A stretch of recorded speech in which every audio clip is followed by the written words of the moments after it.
И едно бързо включване от Виена тигърчета с един готин вид с малко да дигнем настроението. Сега в Македония правят една сватба, всичко точно, вече подготвят нещата. Обаче по едно време бащата на момчето идва при бащата на момичето и вика: сватба няма да има, булката е дупена.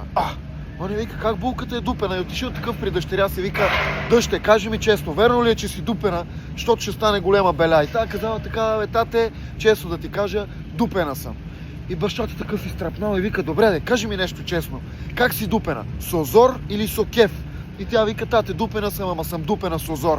Он е такъв се успокоил, отива при другия баща и вика: свако, всичко е наред, сватба ке има. Защото, вика, булката е дупена с озор, а с озор и нас могат да ни дупат.